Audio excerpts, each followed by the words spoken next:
검찰이 성남시청에 대해서 5번째 압수수색 만에 시장실을 압수수색했습니다. 수사 착수 20여일 만이고 이런 액션, 이런 행동을 일단 보여주고서 유동규 씨에 대해서 배임 혐의는 뺐어요. 검찰은 시장실을 안 가려던 게 아니라 단계를 밟아나가는 과정이었다 라고 해명을 했습니다. 근데 김영주 의원님, 네. 그 압수수색 받아보셨습니까 혹시? 저는 안 받아. 서울시 부시장 계실 때? 안 받아봤죠. 안 받아보셨어요? 네. 막 압수수색이라는 건 원래 제가 알기로는 그러니까 12년 차 기자의 상식으로는 상대가 예상치 못할 시기에 암행어사 출두요. 뭐 이건 아니겠지만 그래도 탁 들이닥쳐서 동작 금지. 압수수색 영장입니다. 영장에 따라서 이것 이런 물품 이러면서 지금부터 압수수색 절차 시작하겠습니다. 협조해주지 않으면 공무집행 방해입니다.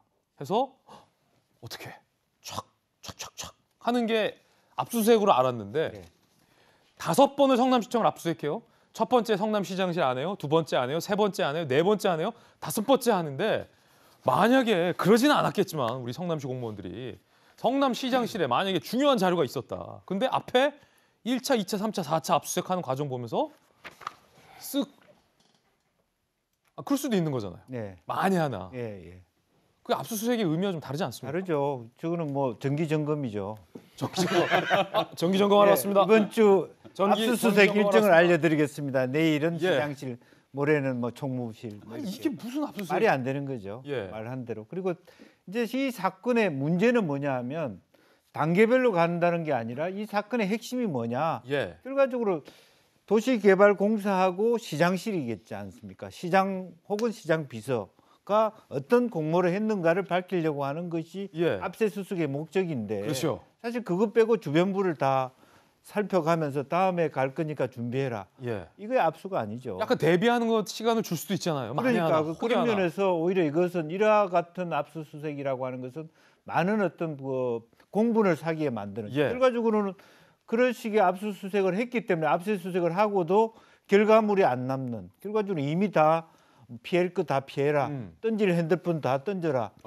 이런 얘기하고 똑같은 거잖아요. 던질 핸드폰 있으면 예. 앞서 4번의 과정 동안 던져라. 예, 던지고 받아갈 사람 있으면 미리 받아가라. 왜냐하면 유동규 씨 핸드폰이 그랬으니까. 그랬으니까요. 그러니까 지금 현재도 안 그래도 국민들이 검찰이 넉장이다. 또 제대로 수사 안 한다.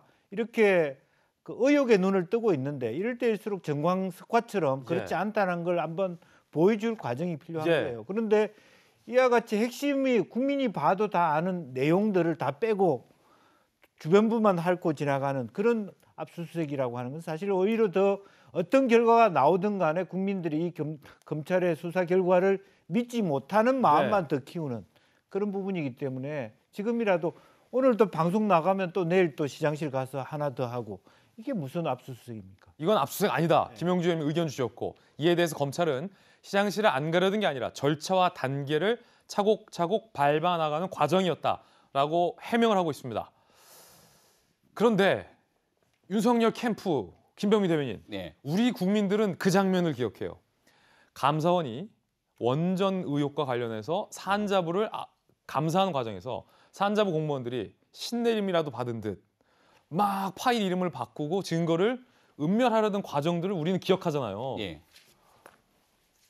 지금 검찰의 해명을 보면 산자부 2가 나오지 말라는 확고한 믿음이 있었던 것 같아요. 성남시 공무원들은 산자부 그 공무원들과는 달라서 우리가 성남시장실을 압수수색 안 하고 단계를 밟아나가는 동안 절대 자료를 건들지 않고 딱 보존하고 지키고 있을 것이라는 확고한 믿음. 네. 전 정반대의 생각을 좀 하게 되는데요. 예를 들어 산자부 공무원들이 그 당시 증거를 다 인멸해서 법적인 처벌까지 받게 되지 않습니까?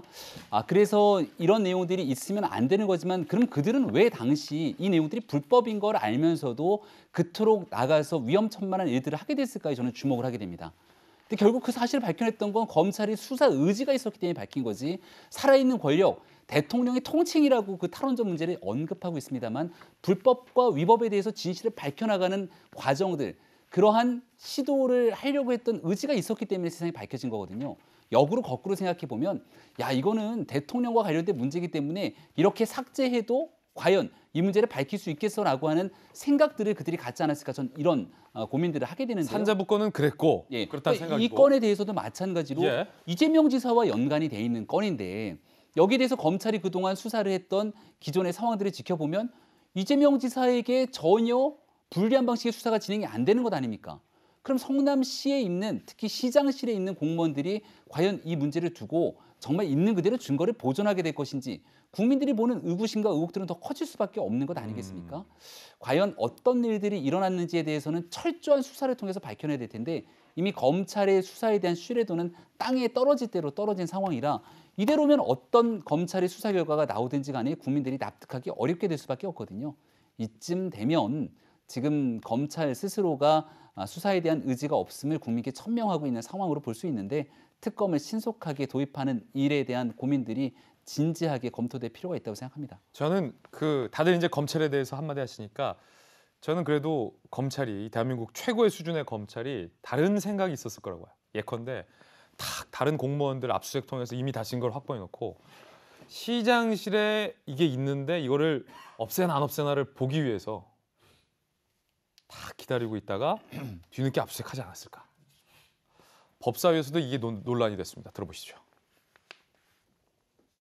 성남시장실 압수수색뿐만 아니라 유동규 휴대폰 거짓말, 굉장히 이해할 수 없는 그런 것들이 나오고 있습니다.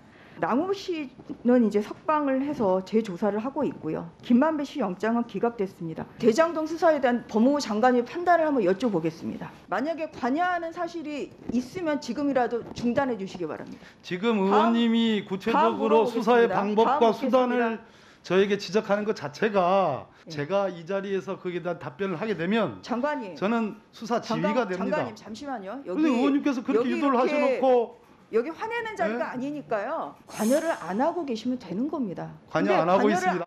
이렇게 답변을 발끈하시는 걸 드렸습니다. 보면 장관님이 뭔가 캥기는 구석이 있는 거 아닌가 이런 생각이 들어요. 다음 말씀 함부로 보겠습니다. 하지 마세요. 자, 법사위에서 저희 돌직구 멤버 전주혜 의원이 또 박범계 법무부 장관과 신경전을 벌이는 대목도 들려드렸습니다.